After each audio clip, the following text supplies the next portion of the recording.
दुरूद पाक पढ़ लीजिए। सलातुस्सलामु अलैका या रसूल अल्लाह व अला आलिका व अस्हाबिका या हबीब अल्लाह। अस्सलातुस्सलामु अलैका या नबी अल्लाह व अला आलिका व अस्हाबिका या खातमन नबीयीन। अल्लाह रब्बुल इज़्ज़त के फज़ल व करम से महाना दरस कुरान में हमारी हाज़िरी हुई। दुआ है मालिक कायनात हम सब का आना अपनी बारगाह में कबूल व मंजूर फरमाए। 1445 सिने हिजरी इस्लामी कैलेंडर के हिसाब से शुरू हो चुका और मुहर्रम का महीना इस्लाम का पहला महीना है। इस महीने में इब्तिदा होते ही इस्लाम के दूसरे खलीफा हज़रत सैयदना अमीरुल मोमिनीन सैयदना फ़ारूक आज़म रज़ियल्लाहु ताला अन्हु का यौम शहादत है और साथ ही इमाम अली मकाम इमाम हुसैन रज़ियल्लाहु ताला अन्हु आपके और आपके रफ़ाक़ा का 10 मुहर्रम हराम को वो जो वाक़या करबला हुआ उस हवाले से यौम शहादत है। एक बात याद रख लें, ये हक और बातिल की जंगें आज से नहीं लगी हुई, या ये सिर्फ इमाम हुसैन और यजीद तक ही नहीं था मामला। ये हक और बातिल की जंग जो है ये हज़रत आदम अलैहिस्सलाम से शुरू हो चुकी थी। उस वक्त हक के अलंबरदार हज़रत आदम अला नबीना अलैहिस्सलाम थे और यजीदी किरदार शैतान अदा कर रहा था। वो मद्दे मुकाबिल था, जहां हक था वहां पर ये बातिल भी था। और यहां से एक बात और समझ आती है कि जब भी कोई हक की मुखालफत करता है तो उसके पीछे मेन वजह हसद होती है।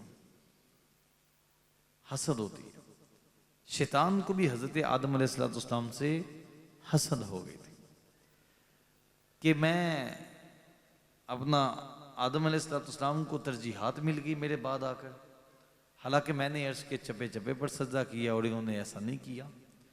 तो इधर से भी जान रूप फूंकी गई है, उधर से हुक्म हो गया कि सजदा करो। तो तकब्बुर तो है ही, लेकिन हसद का मामला था साथ। और हसद जो है ये इंसान को मुतकब्बिर भी बनाती है। तो शैतान का ये बातिल किरदार और मद्दे मुकाबिल हज़रत आदम अला नबीना अलैहिस्सलाम का ये हक वाला किरदार रहा।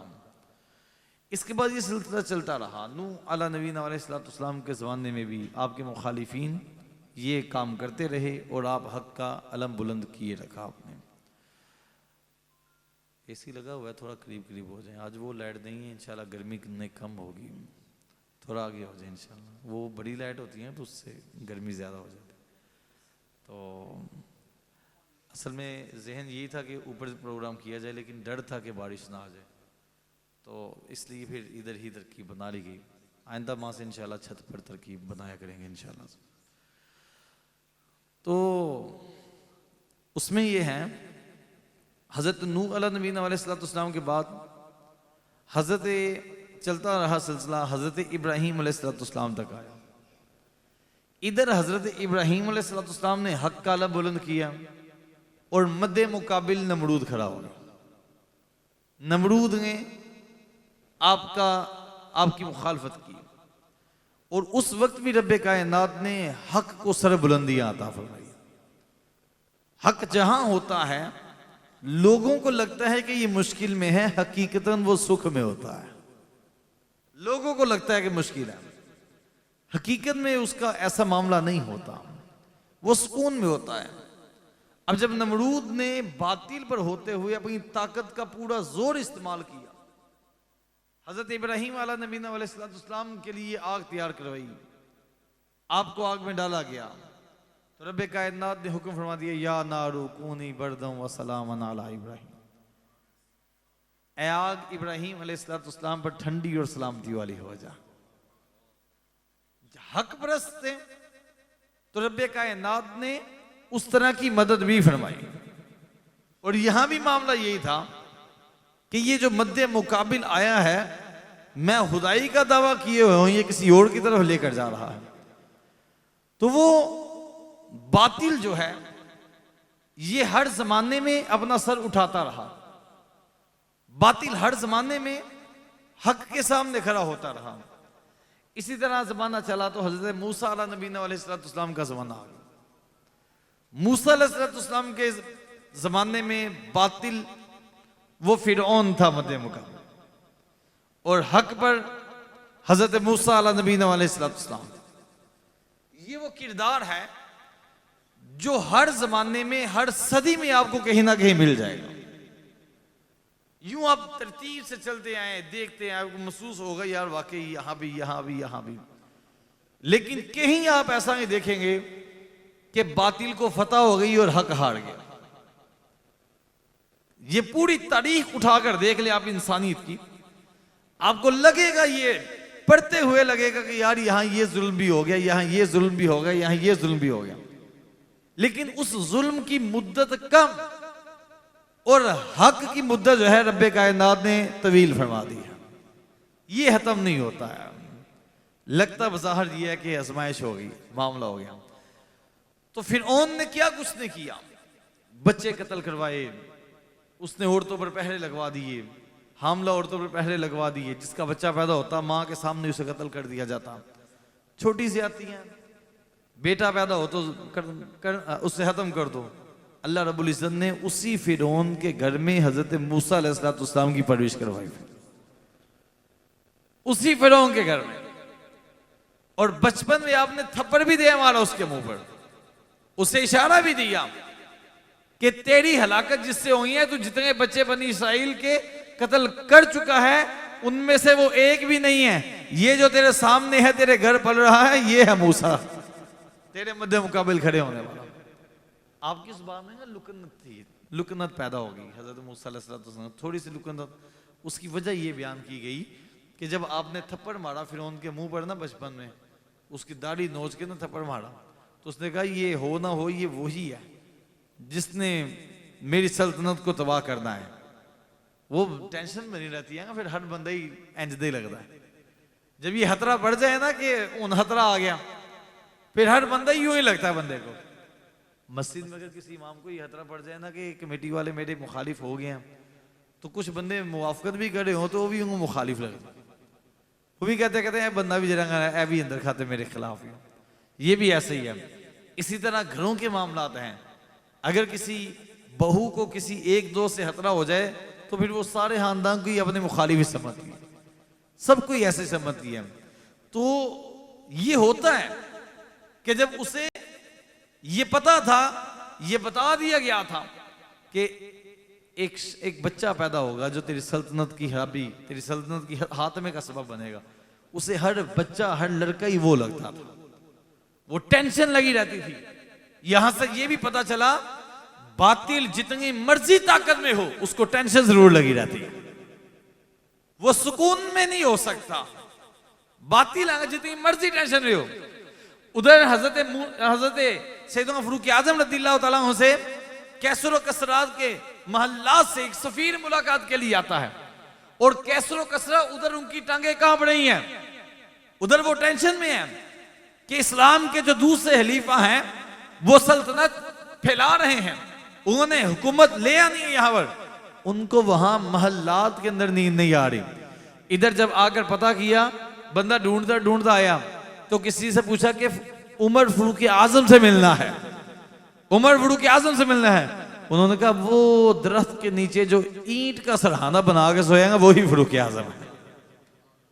उसने आकर कहा आपको ईंट के ऊपर भी नींद आ जाती है, हमारे बादशाहों को महल्लात के अंदर नींद नहीं आ रही। तो आपने कहा जब अदल कायम किया जाए, जब इंसाफ किया जाए, जब किसी के साथ जुल्म ना किया जाए, किसी के साथ ज्यादती ना की जाए, फिर अल्लाह ऐसी ही सुकून की नींद अता करता है। तो ये आप देख लें, फारूक आजम रज़ियल्लाहु ताला अन्हु बैतुल मुक़द्दस फतह करने का जब वक्त आया तो सहाबा कराम का ग्रोह था, आप गए हुए थे, तो बैतुल मुक़द्दस फतह नहीं हो रहा था। हजरत अबू उबैदा बिन जर्राह रज़ियल्लाहु ताला अन्हु है, आप रज़ियल्लाहु ताला अन्हु के ज़ेरे की आदत वो लश्कर वहां पर हमला कर रहे हैं। बैतुल मुकद्दस पता नहीं हो रहा, और वो भी अंदर से सोच रहे हैं कि ये बाहर कौन सी कौम है जो हार नहीं मान रही, कौन सी कौम है।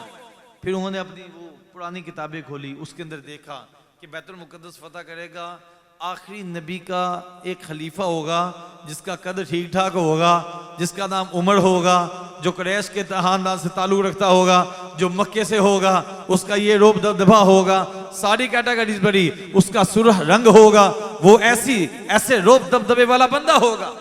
वो कहने लगे यार इनका जो लश्कर में जो कमांडर है उसको बुलाओ जरा, कहीं ये वही लोग तो नहीं, बुलाओ जरा कहीं वही लोग तो नहीं। अगर तो वही हैं तो हम बजाय लड़ने के, बजाय जाने जाया करने के, चुप करके दे देते हैं कि इन्होंने फतह कर लेना है, चुप करके दे देते हैं। और अगर वो नहीं है तो फिर लड़ते रहो, फिर ये नहीं हमसे जीत सकते।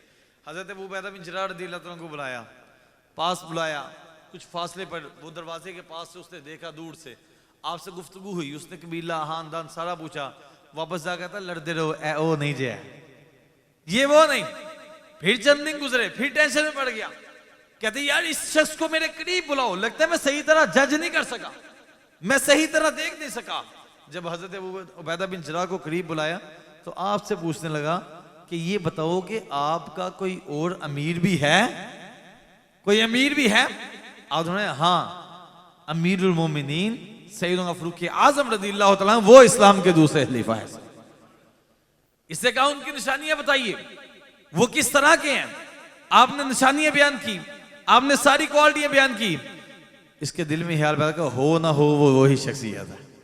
कहने लगा उनको बुलाओ, उनको बुलाओ, अगर वही हुए तो हम बैतुल मुकद्दस यूं ही आपको दे देंगे, बैतुल मुकद्दस यूं ही दे देंगे। अब फारूक आजम रज़ियल्लाहु अन्हु का खत भेजा गया, फारूक आजम रज़ियल्लाहु अन्हु चले हैं वहां से।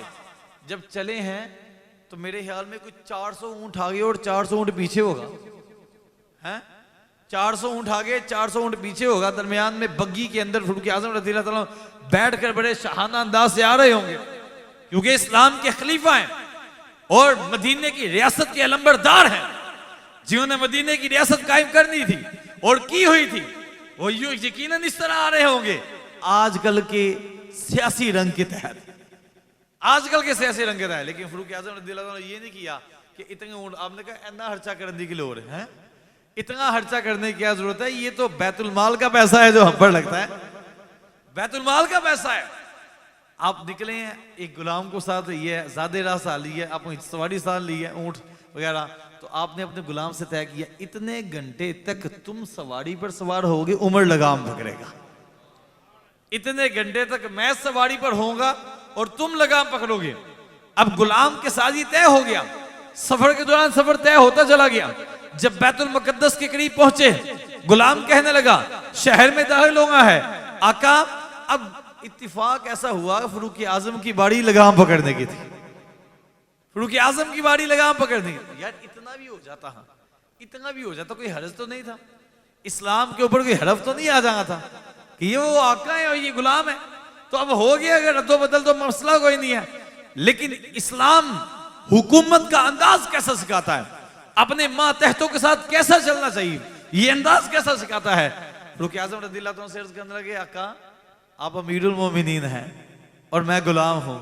जब वो सारे देखेंगे कि ऊपर जो बैठा है ये अमीरुल मोमिनीन है और लगाम पकड़ने वाला गुलाम है, क्योंकि ईसाइयों के नजदीक, यहूदियों के नजदीक गुलामों के साथ यही सलूक किया जाता है। लिहाजा आप ऐसा करें, यहां पर मैं अपनी बारी माफ कर देता हूं, आप आ जाइए, आप ऊपर बैठे, मैं लगाम पकड़ता हूं। फारूक आजम रज़ियल्लाहु अन्हु ठहर जा, वहीं रुक, इस्लाम अदलो इंसाफ का दर्ज देता है, जब तुम्हारी बारी है ऊपर बैठने की तो तुम ही बैठोगे, उमर लगाम पकड़ेगा, उमर लगाम पकड़ेगा। ऐसे चौधरी का बुआ ना खुले है, मुलाजम अगर बुआ ना खोले भूल जाए तो ओदी हट जाती है, उसकी हार जाती है। ये इज्जत है चौधरी बिचारा, कहता बुआ नहीं खोले जनाब। इतने इतने लशपश पेंट कोट के अंदर हमने ऐसे ऐसे बेड़िए देखे हैं जिनका तकब्बुरी ईमान होता है जनाब, ऐसे मुतकब्बिर लोग। और फिर कहते हैं अल्लाह हमें फारूक आजम जैसा हुक्मरान अता कर दे।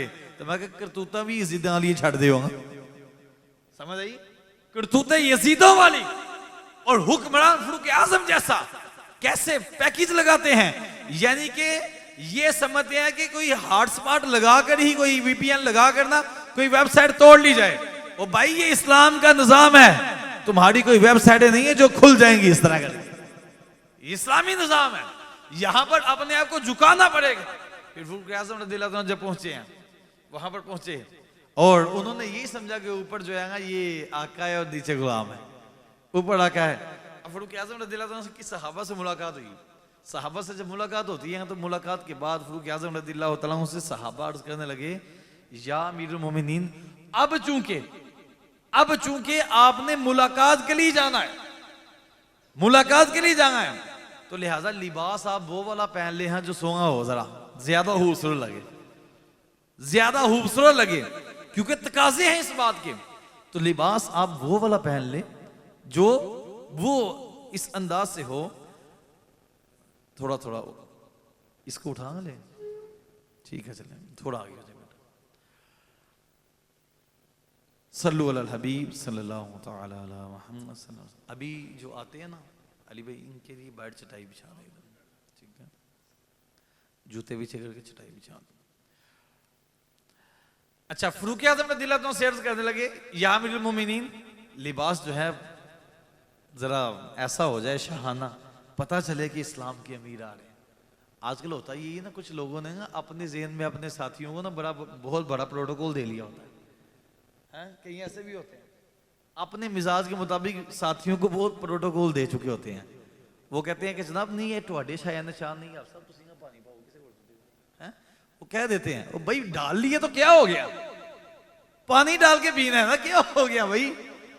तो हम कहते हैं कि यार ना ना, ये नहीं शाया निशान।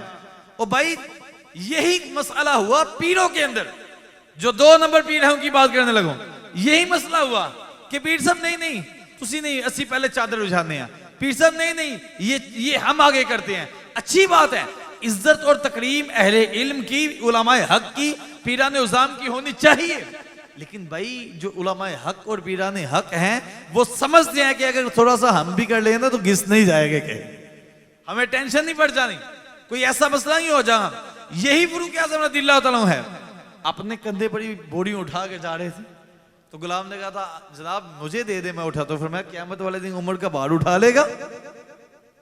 हजरत अली रज़ियल्लाहु तआला अन्हु फरमाते हैं, बल्कि ये रवायत पाक में पढ़ रहा था कि हमारे बुजुर्गों का अंदाज ये है कि इमाम ज़ैनुल आबिदीन रज़ियल्लाहु तआला अन्हु का जमाना है, लोगों के घरों में रात के पिछले पहर में कोई राशन छोड़ जाता था, कोई राशन छोड़ जाता था, घर के बाहर राशन छोड़ जाता, पता कोई नहीं था चलता कौन छोड़ गया।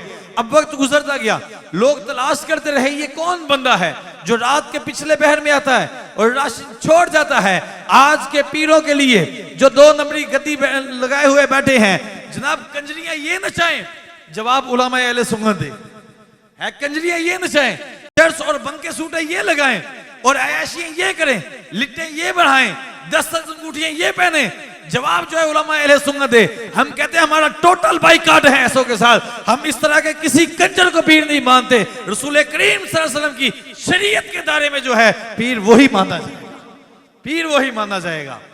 अब ये कहा कि कौन बंदा है जो रात को ये लाता है और लोगों के घरों के बाहर ये मामला कर जाता है। कहता है किसी को पता नहीं चलता था, वक्त गुजरता गया, जब इमाम ज़ैनुल आबिदीन रज़ियल्लाहु तआला का वक्त विसाल आया ना, आपके इंतकाल के बाद सहाबा ने, आपके साथियों ने जब आपके जिस्म से कपड़ा हटाया ना, तो आपकी पुश्त देखकर चीखें निकल गई।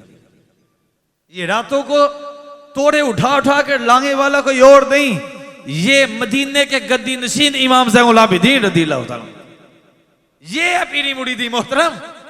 इस तरह होती है पीरी मुरीदी, किस तरह नवाजा करते थे। कहा ये रातों को उठा कर लाने वाले इमाम ज़ैनुल आबिदीन रज़ियल्लाहु तआला, ये हमारे बड़े हैं।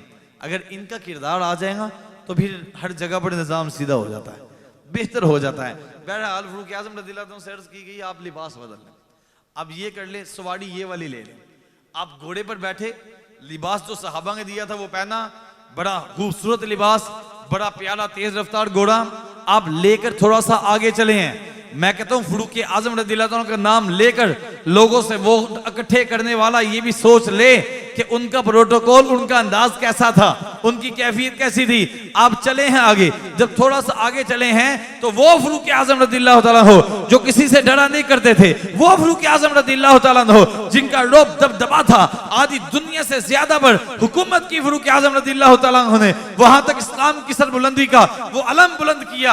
अब वो फारूक आजम रज़ियल्लाहु ताला थोड़ा सा आगे चले तो चेहरे पर पसीना आ गया, चेहरे पर पसीना आ गया और रंग मुतगय्यर हो गया, रंग जर्द पड़ गया। आप घोड़े से नीचे तशरीफ ले आए, फिर वापस आए। साहबा ने कहा क्या हो गया, कोई परेशानी होगी? आपने कहा नहीं, मुझे इस लिबास से बादशाहों की बू आ रही है, मुझे इस लिबास से बादशाहों की बू आ रही है, लिहाजा मुझे वही दे दो जिसको चंद पैबंद लगे हैं, मैं वही पहन कर जाऊंगा। इस्लाम की तर्जुमानी करने के लिए कोई पेंट कोट जरूरी था? इस्लाम की तर्जुमानी करने के लिए अपना जो इस्लामी लिबास उसको छोड़ना जरूरी था? ये ऐसे भी होती है, गैरत अंदर होनी चाहिए, अंदर से निजाम होना चाहिए। तो इसलिए हमें इस बात को भी समझना होगा। बहरहाल कुरान मजीद में रब्बे कायनात ने इरशाद है कुल ला अस्अलुकुम अलैहि अजरन इल्लल मवद्दत फिल कुर्बा। ए महबूब आप फरमा दीजिए मैं तुमसे कोई उजरत तलब नहीं करता। तबलीग की, कुरान दिया, सारे मामलात किए, तुम्हें उठना बैठना सिखाया, सोने के तरीके दिए, निजी मामला सिखाए, कारोबारी उसूल सिखाए, हर चीज बताई, मैं तुमसे कोई अजर तलब नहीं करता, कोई उजरत तलब नहीं करता। इल्लल मवद्दत फिल कुर्बा, हाँ मगर मेरी अहले बैत से प्यार करना होगा, मेरी अहले बैत से प्यार करना होगा, मोहब्बत करनी होगी। मवद्दत मोहब्बत से ऊपर वाला दर्जा है। इसकी मिसाल यूं समझ ले, उलमा ने बयान फरमाया कि मछली को पानी से मोहब्बत नहीं है, मछली को पानी से मवद्दत है, मछली को पानी से मवद्दत है। क्यों? कि जिससे मोहब्बत होती है उसके बगैर जिंदगी गुजर जाती है। माँ बाप से मोहब्बत है या नहीं? बंदा सोचता है यार ये चले गए तो मैं क्या करूंगा, वक्त गुजर जाता है, थोड़ी देर बाद इंसान को सब्र आ जाता है, मामलात बनते चले जाते हैं। अगरचे वो रोज रोज जी जी के मरता है लेकिन उसकी सांसें बाहर रहती हैं। ये मोहब्बत की कैफियत है, मोहब्बत है। लेकिन मवद्दत ये है कि अगर उस चीज से जुदा किया जाए तो जिंदगी बाकी ना बचे। और मछली को पानी से मोहब्बत नहीं, मवद्दत है। अब मछली को पानी से निकालें और हीरे और जवाहरात के बड़े हुए तबक के अंदर रख दें, उसे बोलो पानी की क्या वैल्यू है, ये हीरे हैं, ये जवाहरात हैं, ये बड़ी दौलत है, इसके अंदर रहो। पानी तरफ तरफ कर जान दे, मछली तरफ तरफ कर जान दे देगी। वो कहेगी मुझे पानी दे दो, मुझे ये सारी चीजें नहीं चाहिए, मुझे पानी चाहिए। कहा इसी तरह अगर तेरे सामने पूरी दुनिया की दौलत भी हो, कोई अहले बैत की मोहब्बत छीनने के लिए आ जाए, उसे कहो इसको ठुकरा देंगे, अहले बैत का दामन नहीं छोड़ेंगे। ऐसी मवद्दत करनी है, ऐसा प्यार करना है इनसे, इस ये अंदाज होना चाहिए। लेकिन अलमिया पता क्या है? अलमिया ये है कि हम अपनी मर्जी के अहले बैत से मोहब्बत करते हैं, अपनी मर्जी के अहले बैत, अहले बैत से नहीं, अपनी मर्जी के अहले बैत से। ये सवाल, इस बड़ा सवाली निशान है। हम कहते हैं जनाब एक तादाद है जो अहले बैत तहार की मोहब्बत का दावा करती है, ऐसा ही है। आजकल वो बेदार हुए हुए हैं ना, रोड बंद करते, ये करते, वो कर, सारे काम लसन पसंद। वो मुझे पता चला छोटा मातम, ए वाला मातम करांगा संग, ए वाला पोला एदे वास्ते कोई 2-2.5 रुपया मरासियां को दे देंगे, मरासियां, क्योंकि पहले ये मरासी से आगे चलते हैं। 2-2.5 जेड़ा हथ खिंच के मारेगा वो 3500 रुपए का, हथ खिंच के मारे वो तकरीबन 3500 का। मुख्तलिफ शहरों में मुख्तलिफ रेट होंगे, मुमकिन है कोई कम बेशी हो जाए, जो मेरी मालूमात है। अच्छा जंजीर वाला जेड़ा वो कोई टुट जाता कोई 5-6 तक, 7 तक। वो जो कोयलों के ऊपर चलने वाला है वो 10-12 तक रेट होता तकरीबन ना। तो ये रेट लगाए हुए हैं। और ये आजकल देखते होंगे आप, ये चांदगारियों में अंदर लगे होते हैं नोहे, इनको भी पूरे महीने के पैसे दिए होते हैं। और यार कैसा तुम्हारा मजहब है, पैसे दे दे के लोगों के सामने लेकर आ रहे हो, है? कैसा मजहब है? क्या तुम्हारी औकात है? तुम्हारे और मरज़इयों के अंदर फर्क क्या रहा? अगर तुम हक परस्त होते तो तुम्हारे चेहरे बताते रसूलुल्लाह के गुलाम खड़े। अगर हक परस्त होते तो तुम्हारे चेहरे बताते ये रसूल करीम सल्लल्लाहु अलैहि वसल्लम के सहाबा और अहले बैत से प्यार करने वाले। लेकिन तुम्हें पैसे दे दे के तोड़ना पड़ता है। तेरे और यहूदियों के अंदर फर्क क्या है? पैसे दे दो तो चला लो, पैसे दे दो तो कर लो। सुन्नी इतना गैरतमंद होता है अगर थोड़ा सा इल्म रखता हो, इतना गैरतमंद होता है अपनी बच्ची किसी बदमजहब के घर में नहीं देता, बदमजहब के घर में नहीं देता। ये इतने बेगैरत होते हैं कि स्पेशल सुन्नियों के घर में ब्याहते हैं। भाई पता भी है कि अकीदे के फर्क के साथ निकाह नहीं होता, लेकिन कहते हैं निकाह ना हो अगली जिन्नी नस्ल होएगी सारी रामदी साड़ी होगी। गांव के गांव तबाह किए उन्होंने इस तरह अपनी बच्चियां दे देकर। मुझे बताओ करबला के मैदान में सईदा पाक में से किसी एक सैयदा का भी चेहरा किसी ने देखा हुआ हो? किसी एक का भी चेहरा देखो। लेकिन ताजिया करने के लिए, घरों से निकलने के लिए, इनमें से कितनी है जो नकाब करके निकलती हैं? कितनी है? कोई ऐसा निजाम देखे आपने? ये स्पेशल काले कपड़े पहन के चिट्टे मुंह निकाल के ताकि पता चले और ज्यादा दिल मायल हो लोगों का, और ज्यादा तवज्जो हो। और तुम यहां घर से इमाम हुसैन का मातम करने या मोहब्बत अहले बैत के लिए नहीं निकले, तुम सईदा कायनात सईदा फातिमा ज़हरा रज़ियल्लाहु तआला की जात को तकलीफ पहुंचाने के लिए निकली। ये वो हकीकतें हैं जिसको बोलते हुए लोग डरते हैं कि क्या बात करें, इस पर बाद में मसला ना बन जाए। सच्ची बातें हैं मोहतरम, आप चेक करें जाकर। तो साडा भी सुन्नी कहता सबील लगी है घोड़ियां दे जूठे दी पी लो जिसको दिल करता। हमारा भी कहता है सबीले हुसैन लगा ले बंदा, लेकिन नमाज ना पढ़े। सबीले हुसैन लगा ले। उधर जुम्मे का वक्त था तो आपने सर सजदे में रख दिया कि वो नमाज का मामला था कि अल्लाह की बारगाह में झुक जाए। उधर जुम्मे का वक्त था। यहां पर उलमा का वजाहत की हो, फरमाया इमाम हुसैन तो जुम्मा अदा कर चुके थे, जुम्मा अदा कर चुके थे आप अंदर हैमों में जाकर। अब जब आखिरी खुतबा देने के लिए बाहर निकलने लगे तो पहले अपने घर वालों के पास गए थे। इनको बोले निकाले अगर माई का लाल है कोई, इमाम हुसैन का आखिरी खुतबा निकाल दे। सारी जिंदगी इमाम की एक तरफ रख दे, सारी जिंदगी एक तरफ रख दे, सारी अहले बैत की जिंदगी एक तरफ रख दे। सिर्फ इमाम हुसैन का खुतबा आखिरी निकाल के सामने लाएं और अपने आप को उसके सामने देखें। लाखों जूते पड़ते हैं, लाखों जूते। इमाम हुसैन की तालीमात ही नहीं वो जो तुम करते हो। इमाम हुसैन ने अंदर जाके खुतबा क्या दिया, आप रो पड़े थे, आप रो पड़े। घर वालों ने कहा इतनी कुर्बानी दी है तो रोए नहीं है, अब क्यों रो रहे हैं? कहा आज जुम्मा जा रहा है, जुम्मा जा रहा है। कितने हुसैनी है जिनको जुम्मा छोड़ने पर रोना आता है? कितने हैं जिनको नमाज छोड़ने पर रोना आ जाता है? आपकी आंखें इश्कबार है। 71 कुर्बानियां दे चुके हैं तकरीबन कमों बेश, और अपने बच्चे भी कुर्बान कर चुके हैं। रसूल करीम सल्लल्लाहु अलैहि वसल्लम के सहाबा भी कुर्बान कर चुके हैं, अपने भाइयों को भी कुर्बानी दे चुके हैं। लेकिन रोए कहां? अगर नमाज का वक्त जा रहा है, नमाज का वक्त जा रहा है। आज तो यकीन जानो थे पार्टी हो तो नमाज छूट जाती है, पार्टी हो तो नमाज छूट जाती है। यहां शादी हो, बारात हो तो जुमे छूट जाते हैं। यहां पर जनाजा हो तो नमाजें छोड़ देते हैं कि जनाजा पढ़ना है। ये तो कैफियत है हमारी। उधर लंगर खुलने का टाइम हो, उधर असर का टाइम हो जाए, नमाज छोड़कर रोटी की तरफ दौड़ेंगे और बाद में पढ़ेंगे भी नहीं। वो मसला अलग है कि खाना सामने हो और तलब शिद्दत की हो, नमाज में तवज्जो भटकती हो तो पहले खाना खाओ तो फिर जाके नमाज अदा करो। लेकिन नमाज माफ नहीं है, नमाज माफ नहीं है। फिर भी नमाज की माफी किसको है? नमाज की माफी, मैं जरा डके छुपे अल्फाज से बात करने लगा क्योंकि हम घर में बैठे हुए हैं।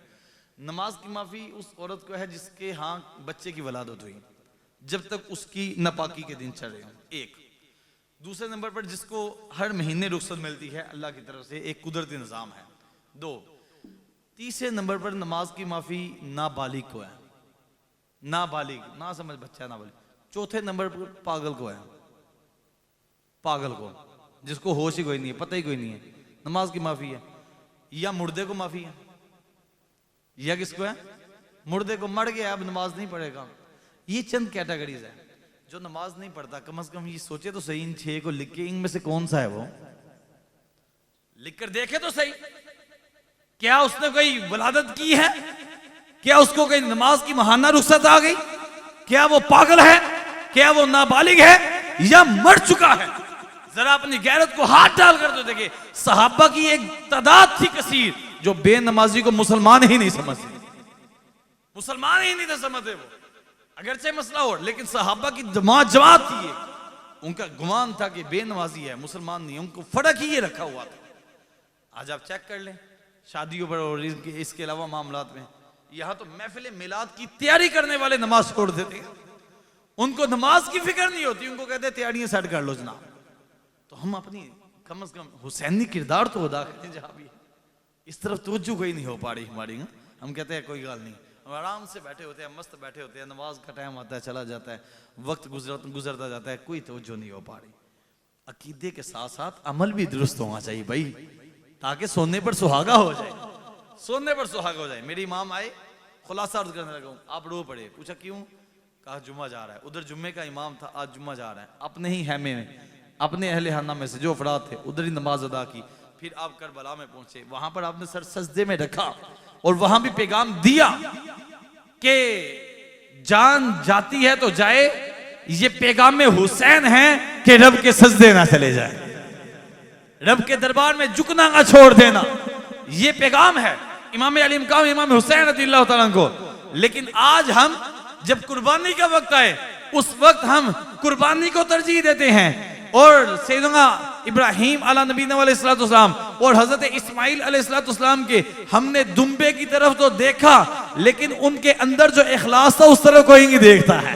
इसी तरह जब वाक़या करबला होता है, ये बयान होता है, उस वक्त वाक़या करबला पर तो नजर रखी जाती है, इसके मकासद को छोड़ दिया जाता है, जिसका हमें आउटपुट ये मिलता है कि हर साल हुसैनी बनकर हम मिलाद मनाते हैं या अपना वाक़या करबला सुनते हैं तो रो रो के हम वापस चले जाते हैं, तो बात खत्म हो जाती है।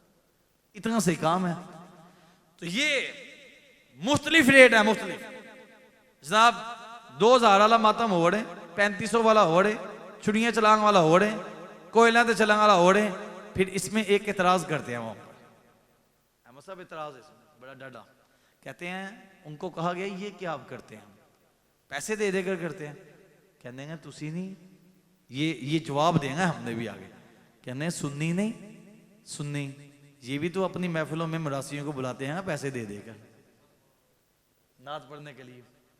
ये कितने किस्म के मरासी जो सनाहानी के तौर पर हमने स्टेजों पर खड़े किए होते हैं, कभी अपने भी गिरेबान में झांके हमने। सवाल तो है उन पर भी, लेकिन सवाल है अपनों से भी।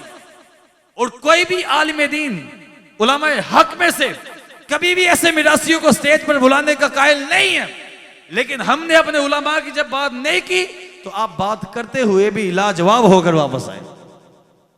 समझिए बात को। तो हम वाज़ेह कहते हैं, हम कहते हैं इन मिरासियों से भी हमारा कोई ताल्लुक नहीं है। समझिए बात को, इन मिरासियों से हमारा कोई ताल्लुक नहीं, जिनका मुंह स्टेज पर बैठे हुए 1000 अवाम की तरफ ना हो, स्टेज पर बैठे हुए चौधरियों की तरफ जिनका मुंह रहे, हमारा कोई ताल्लुक वास्ता नहीं है इनके साथ। हम कहते हैं स्टेज पर अगर चढ़ाना है तो किसी बाशरा आशिक रसूल को चढ़ाओ, बाशरा आशिक रसूल को चढ़ाओ, ताकि पता चले कि ये मुखलिस जो बाशरा आया है, इसने जब हुजूर की नात पढ़नी है तो इसकी तवज्जो मदीने की तरफ ही होनी है। हम आज यकीन जाने तमाश भी नहीं बनाई हुई है स्टेजों के ऊपर, और ये सारा मामला, और ये कसूर तो हमारा है ही। हाँ, पैसे देते हैं, हम भी तय भी करते हैं, फिर हमने स्पेशल रखी होती है पर्चियां कि लोगों ने वहां से आधे शेर के ऊपर हमने से बनाया होता है कि आए तो हमने ये करना है, तो फिर क्या किसी को लज्जत मिलेगी, क्या कैफियत मिलेगी।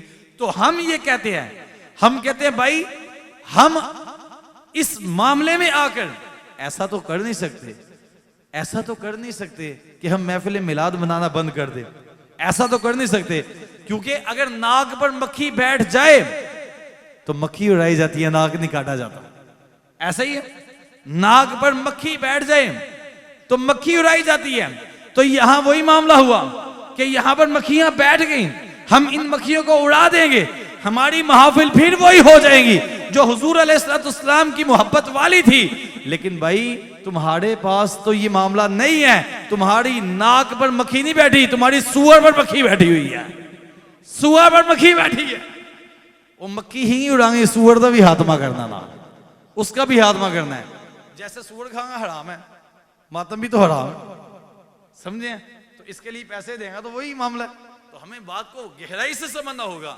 तो तुम हमारे ऊपर ये लेबल लगाकर हमारे अच्छे काम की नफी ना करो, तुम सर से लेकर पांव तक ही गलत हो, सारे के सारे गलत हो। तो इस हवाले से ये गौर फिक्र हम सुन्नियों को करना चाहिए कि हमने अपने उलमा को, फिर कहते हैं जी मौलवी सानू दसिया कख नहीं, मौलवी सानू दसिया कख नहीं। मैं कि मौलवियों को यह जी गल्लां सुनिया जी कभी, बर्दाश्त की कभी? कहने एंगू ना बुलाई हो कभी, बड़िया डाडियाँ गल्लां करते। इधर तो मामला नहीं है, चलो चलता ही है अल्हम्दुलिल्लाह, बर्दाश्त करने वाले। उन्होंने जिन्ना बर्दाश्त किया तो नहीं पता। तो है ये कि यहाँ वो मामला ही हो कि मौलवी तो उसको टेंशन होगा जो पता कि अगली बारी पैसे घट जाए हैं। हम तो अल्लाह का फजल है, हम हाथ से देकर आने वाले हैं अल्हम्दुलिल्लाह। तो है ये दो तीन। एक और बात सुने, आज जितने लोग हैं लंगड़े इमाम हुसैन खाते, जितने लोग लंगड़े इमाम, इसमें सुन्नी भी हैं और दूसरे भी हैं, मैं सबके साथ बात कर रहा हूं। अपनों से ये बात है कि कम से कम यार अगर लंगड़े इमाम हुसैन का खाते हैं तो पैगाम भी इमाम हुसैन का पहुंचाया करें, समझे? लंगर इमाम हुसैन का खाया पैगाम भी पहुंचाया करें। और उधर भी लंगर खाया जाता है इमाम हुसैन का लंगर, लेकिन वो पता नहीं क्या कुछ अंदर मिलाते हैं, अल्लाह माफ़ फरमाए। हम उस बात को खोलने की तरफ जाते ही नहीं हैं। लेकिन जिन लोगों को ये टेंशन होती है कि यार आज उन्होंने पकाया तो आ जाएगा, ये खा लेते हैं लोग ना रावजियों के घरों से भी, उनसे आते जाते लेकर भी खा पी लेते हैं। तो खुदा का वास्ता है, ए ताइर लहूती, उस रिज्क से मौत अच्छी जिस रिज्क से आती हो परवाज में कोताही। और आजकल हमारे जनाब कैनेडियन कुछ जनाब साहब हैं, तो उनके मानने वालों के साथ मिलकर भी रावजियों को काफ़ी प्रमोट किया जा रहा है कि चलो जी एंगा दंगाल मिलाप लोग के कर लेने हम। वो सिंध में तकरीबन जितने मराकज़ हैं, जितने मराकज़ हैं मिनहाज के, वो सारे के सारे रावजियों की मजलिसों के लिए खुले हुए हैं। इजाजत मुझे बताएं रावजियों की मजलिस में होता क्या है? सहाबा करम को गालियां दी जाती है। अब ये गैरत का तकाजा है, बाद में कोई बंदा ये ना कि हम भी कादरी साहब से मोहब्बत करते थे, आपने कैसी बात कर दी। मैं कह जनाब मोहब्बत करते हैं तो फिर मैं सवाल रखने लगा, एतराज नहीं सवाल है मेरा। और सवाल गैरतमंद बंदा उस सवाल के ऊपर अपने आप से जवाब लेगा तो सारी जिंदगी के लिए फैसला कर लेगा कि ये बात सही है, तो फिर आज के बाद मेरा बाइकाट है। हम गैरत वाले हैं मोहतरम। अगर कोई बंदा ये किसको पता नहीं है कि इनकी मजलिसों के अंदर साहबा को गालियां दी जाती हैं? किसको पता नहीं है? सदीक अकबर को गालियां दी जाती है, फारूक आजम को गालियां दी जाती हैं। जितना बड़ा इंटरनेशनल लेवल का बेगैरत हो गालियां देने वाला साहबा को, उतना ज्यादा रेट होता है उसका। गालियों के ऊपर रेट लगाते हैं कि ये ज्यादा गालियां बकता है, लेते हैं 4 लाख रुपया देगा। समझे बात को? तो ये 4 लाख रुपया लेकर, अब अगर कोई बंदा, ये सदीक अकबर मस्जिद है पास, ये तो है ही सदीक अकबर, यहाँ तो इनका मुंह ही काला हो जाए मुंह करते हुए। मिसाल देने लगा, अगर किसी का मरकज हो तो कोई ऐलान कर दे भाई हम तो सुन्नी है लेकिन रावजियों के लिए इजाजत है कि वो यहाँ प्रोग्राम कर दो। मुझे बताए इजाजत देने वालों को सुन्नी मान लेगा कोई? जरा खुल के बोले, मान लेगा? नहीं मानेगा। वो कहेगा भाई तुम कैसे सुन्नी हो? अपने ही मरकज में जहां से तुम कहते हो कि शान सदीक अकबर बयान होती है, जहां से तुम कहते हो कि शान फारूक आजम बयान करेंगे, जहां से तुम कहते हो शान उस्मान गनी बयान होती है, जहां से तुम कहते हो शान मौला अली बयान होती है, वहां पर तुमने उनको घुसा लिया जो पहले तीनों को गालियां देते हैं, उनको घुसा लिया। और तेरी इतनी मोहब्बत है, तेरा इतना प्यार उन लोगों के साथ। हमें हुजूर अलैहिस्सलाम की हदीस पाक का खुलासा अर्ज करूं, फरमाया आखिर जमाने में एक कौम होगी मेरे सहाबा को गालियां देगी, मर जाए तो जनाजा पढ़ने ना जाओ, मर जाए तो जनाजा पढ़ने ना जाओ, बीमार हो जाए तो इयादत करने ना जाओ, इनके साथ निकाह ना करो, इनके साथ उठना बैठना ना रखो। मेरे हुजूर अलैहिस्सलाम ने ये पहले ही फरमा दिया था।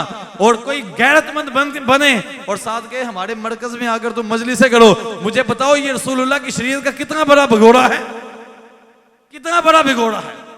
और फिर उनके साथ गठजोड़ कर दो, फिर जबियां डालना, सदीक अकबर को बागी कहने वालों के साथ जबियां डालना, या उनको हक गसब करने वाला कहने वालों के साथ जबियां डालना।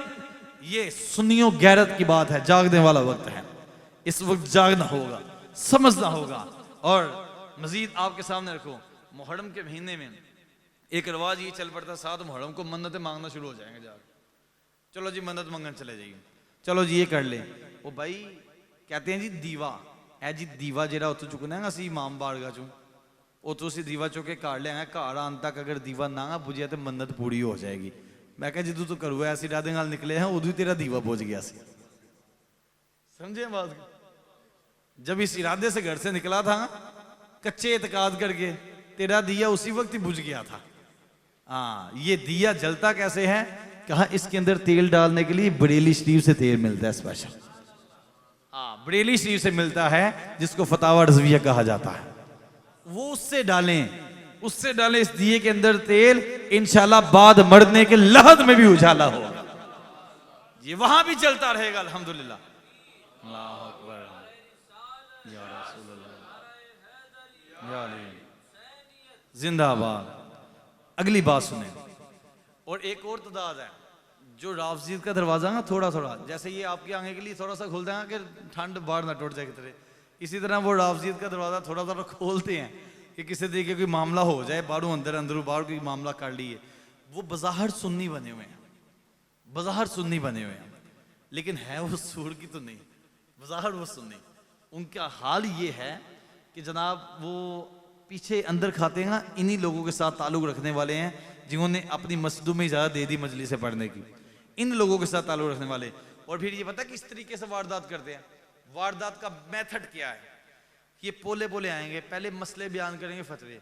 देखो जी, खुलाफाए राशिदीन का नाम खुतबे में लेना कोई ज़रूरी तो नहीं है, अगरचे लफ्ज़ अल्हम्दुलिल्लाह के साथ खुतबा हो जाता है, वाजिब अदा हो जाता है, लेकिन कहते हैं खुलाफाए राशिदीन का नाम खुतबे में लेना कोई ज़रूरी तो नहीं है, अगर इसके बगैर भी खुतबा पढ़ा तो हो जाएगा, लिहाजा अगर कोई ऐसे पढ़ता है तो उसको पढ़ने दें, ठीक है, पढ़ने दें।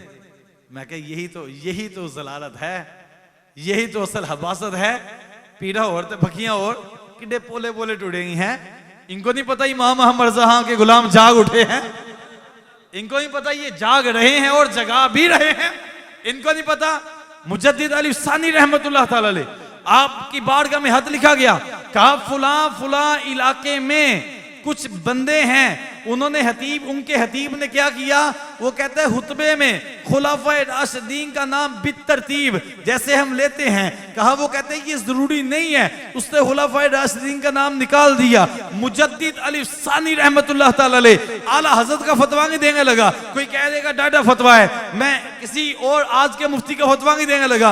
मुजद्दिद अली सानी रहमतुल्लाह ताला फरमाते हैं, मैं जो हतीब ये कहे कि खुतबे से खुलाफाए राशिदीन का नाम निकालना है, फरमाया जूते मार के, कैसे जूते मार के ऐसे हतीब को मिंबर से नीचे उतारो और मस्जिद से बाहर निकालो, ये बदबख्त सुन्नियत से खारिज है, सुन्नियत से खारिज है, इसका कोई ताल्लुक वास्ता नहीं हमारे साथ।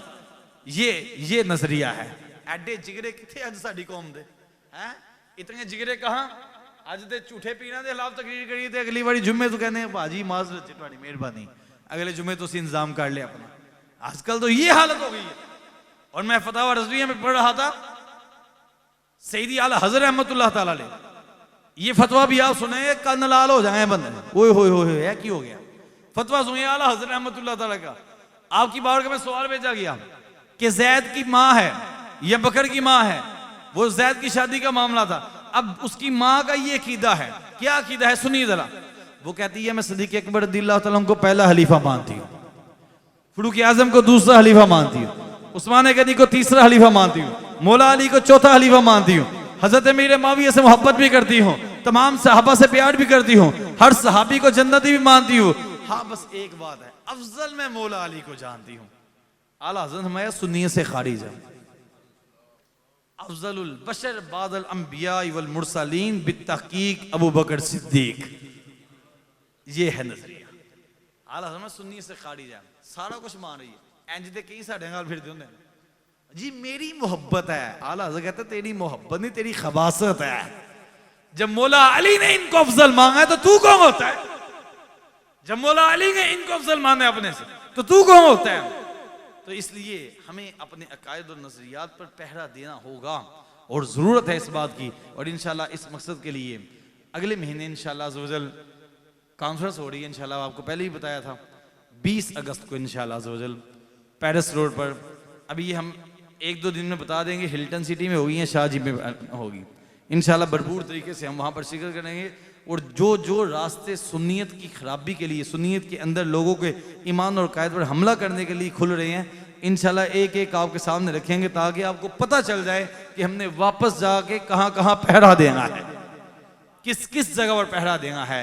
और आखिर पर मैं आपको एक बात समझा दूं, सैयदना फारूक आज़म रज़ियल्लाहु ताला अन्हु की मोहब्बत इमाम हसन और इमाम हुसैन के वाले से, लोग कहते हैं जनाब मैं एक जगह बयान करने गया तो वो इलाका है ये सारा उनका था, है आजकल आले आना जरे काले, तो अक्सर 80% वहाँ पर वो लोग थे। तो पिछले साल मुझे उन्होंने बुलाया तो वो मुझे कहते हैं मौजू, मैं क्या मौजू आप दे दे, कहते हैं नहीं मौजू दे दे, मैं क्या फिर हम हैं मौला अली वाले, हाँ हम हैं मौला अली वाले, ये मौजू रख लिया हमने। तो जब मैं बयान करके आया तो बाद में जो हम हैं मौला अली वाले हैं, तो जो मौला अली के नाम पर मातम करने वाले थे उनका मातम बिछ गया, कहते हैं काम गलत हो गया। इस दफ़ा उन्होंने साल बाद मुझे फिर दावत दी, कहते हैं जनाब मौजू हम आपको दे देते पहले ही, मैं क्या दे दो, शान अहले बैत बयान करने, मैं ठीक हो गया, कहने शान अहले बैत बयान कर, मैं ठीक हो गया जनाब, हम तो है ही जनाब अहले बैत से मोहब्बत है, लेकिन क्या ही मजा हो शान अहले बैत सलमान मदनी की जुबान से ना हो, शान अहले बैत किसी और मुफ्ती की जुबान से ना हो, बल्कि शान अहले बैत फरूक आजम की जुबान से हो जाए। मैं शान अहले बैत हो फरूक आजम की जुबान से हो जाए तो मैं क्या फिर कितना मजा आएगा। फिर हमने यही रखा फेरनी कोयल है तक अल्हम्दुलिल्लाह कोट ठंडी हो गई, इस पे चला ये कहने हैं सुकून हो गया अल्हम्दुलिल्लाह। अब सुने हजरत अब्दुल्लाह इब्न अब्बास, ये ठंड डालने के लिए आखिर पे एक रिवायत मैंने रखी थी, मैं क्या सुना देता हूँ।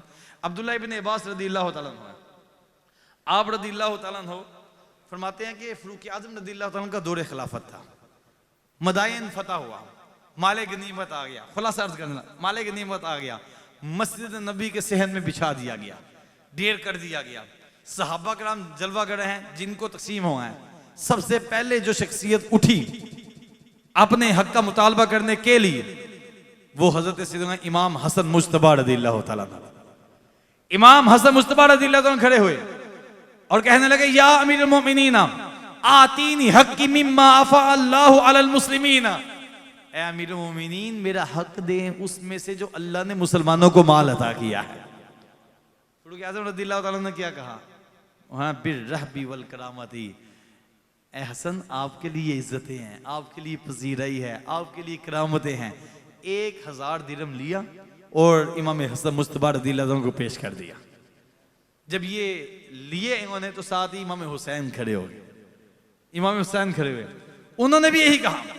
आप कहने लगे या अमीरुल मोमिनीन आतीनी हक्की मिम्मा अफा अल्लाहु अलल मुस्लिमीन, मुझे मेरा हक दे दे जो अल्लाह ताला ने मुसलमानों को अता किया है। आपने इनसे भी कहा बिर्रहबी वल करामती, आपके लिए इज्जतें, आपके लिए पजीराई। कितनी प्यारी महफिल होगी है, कितनी प्यारी महफिल होगी। फरूक आज़म रज़ियल्लाहु ताला अन्हु कितने प्यार से कितनी मोहब्बत से कैसी बातें कर रहे हैं, सहाबा देख रहे हैं। और ये उस बात का अमली जो है नमूना है कि हुजूर ने फरमाया था मेरी अहले बैत की मोहब्बत सिखाओ अपनी औलाद को। अब देखिए कैसी मोहब्बत सिखाते हैं, मोहब्बत कैसे सिखाते हैं। और ये रिवायत सुनेंगे ना तो अंदर सुकून हो जाएगा कि यार वाकई इन लोगों की मोहब्बत कैसी थी, प्यार कैसा था। और इस तरह की मोहब्बत अहले बैत अपनी औलाद को आज के दौर में किसी ने सिखाई है तो सामने लाइएगा, जैसी इधर सिखाई जाने लगी। आपने उनको भी 1000 दे दिए, उनको भी 1000 दिए इमाम हुसैन रज़ियल्लाहु ताला को। फिर आपके बेटे खड़े हुए अब्दुल्ला इब्न उमर रज़ियल्लाहु ताला अन्हुमा, आप खड़े हुए, आपने भी कहा, कहने लगे मुझे भी मेरा हक दे दीजिए। आपने कहा आपके लिए इज्जत करामतें हैं। 500 निकाला और दे दिया, 500 दिरहम निकाले और दे दिए। इमाम हसन को कितने दिए, इमाम हुसैन को कितने दिए और अपने बेटे को कितने दिए, 500 हैं, 500 रुपया। अब बेटे ने सवाल कर लिया, बेटा कहने लगा कि ऐ मेरे वालिद मोहतरम, आपने हसन और हुसैन रज़ियल्लाहु ताला अन्हुमा इन दोनों को 1000 दिए हैं, मुझे आपने 500 दिए हैं, इसकी वजह क्या है, मुझे क्यों कम दिए हैं। फरूक आज़म रज़ियल्लाहु ताला फरमाने लगे मैं इज़हब फ़अतीनी बि अबिन का अबी हुमा, फरमाया कि जाओ इन जैसा बाप तो लेकर आओ, जैसा इनका बाप है वैसा बाप लेकर आओ, जैसी इनकी माँ है ऐसी माँ लेकर आओ, जैसे इनके नाना है ऐसे नाना लेकर आओ, जैसी इनकी नानी है वैसी नानी लेकर आओ, जैसे इनके मामू हैं वैसे मामू लेकर आओ, जैसी इनकी हाला है वैसे हाला लेकर आओ, जैसे इनके चाचा हैं वैसा चाचू लेकर आओ। अब जब आपने ये फरमा दिया, फरमाया तुम ला नहीं सकोगे, तुम कहते हो मेरे अपने बेटे को मारे, तुम कहते हो हसन हुसैन के बराबर का दें, मुझे बताओ क्या तुम्हारे अंदर ये क्वालिटीज हैं,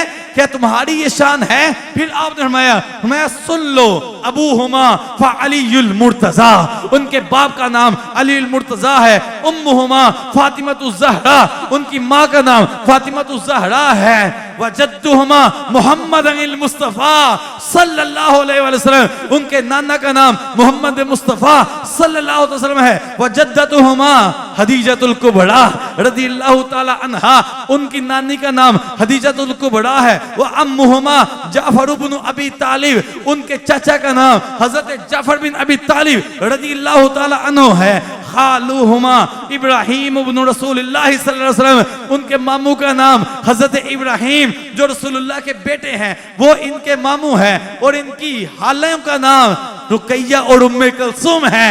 ऐ मेरे बेटे, अगर तुम्हारे पास ऐसा खानदान है तो मेरे सामने लाओ, मैं तुम्हें भी 1000 दे देता। यूं बयां करते हैं सुन्नी दास्तान अहले बैत, ये है मोहब्बत अहले बैत।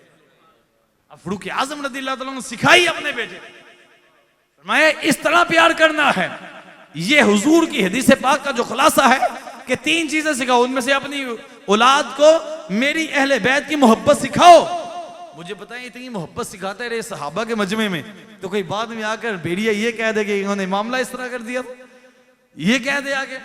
और कुर्बान जाइए सैयदी आला हज़रत रहमतुल्लाह ताला लेके, सैयदी आला हज़रत रहमतुल्लाह ताला की बारगाह में जब भी सादात तशरीफ लाते, आप हर एक को कोई तकसीम बांटते तो एक एक देते, सैयद को 2 देते थे, सैयद को 2 देते। पूछा आप सैयद को 2 क्यों देते हैं? फरमाया एक तो वैसे ही जो सबके साथ दी जा रही है, एक उनकी रगों में रसूलुल्लाह का खून है, रसूलुल्लाह का खून है, ये मोहब्बत सिखाई फारूक आजम रज़ियल्लाहु अन्हु का अंदाज नीचे। और इसी तरह मीर सुन्नत का भी ये अंदाज है, आप अगर किसी सैयद को देखते हैं तो उसको देखकर कहते हैं तेरी नस्ल पाक में है बच्चा बच्चा नूर का, तू है ऐने नूर तेरा सब घराना नूर का। पीर साहब का भी ये अंदाज है, जब कोई सैयद आ जाए अदबन खड़े हो जाते हैं, उसका लिहाज करते हुए खड़े हो जाते हैं। तो आज कुछ लोग ऐसे हैं, कुछ लोग ऐसे हैं जो लफ्ज़ सैयद से ब्लैकमेल करना शुरू हो गए लोग। हाँ, वो 2 नंबरों की बात कर रहा हूँ, लफ्ज़ सैयद से ब्लैकमेल करना शुरू हो गए। वो कहते हैं जनाब असी सैयद आ, साढ़े नाल इंज करो तो साढ़े नाल इंज करो, पिछू चेक किया जाए तो सैयद कोई नहीं निकल, वो खिंच के निज़ाम बना होता है। सैयद को क्या लगे, सैयद की रगों में इतनी आज़ी वाला खून होता है, वो कहते हैं ना ना मुझे वो चीज़ नहीं चाहिए, जो हुजूर को पसंद है मैं वैसे ही चलूँगा। जी बड़ों का मिजाज अंदर पैदा होता है, तो हमें अपने किरदार के अंदर, अपने मामलात के अंदर आज़ी पैदा करनी होगी, और इमाम हसन इमाम हुसैन रज़ियल्लाहु ताला अन्हुमा और अहले बैत और सहाबा की मोहब्बत को समझना होगा। अल्लाह हमें अमल की तौफीक अता फरमाए, आमीन बिजाहिन नबी अमीन सल्लल्लाहु अलैहि वसल्लम।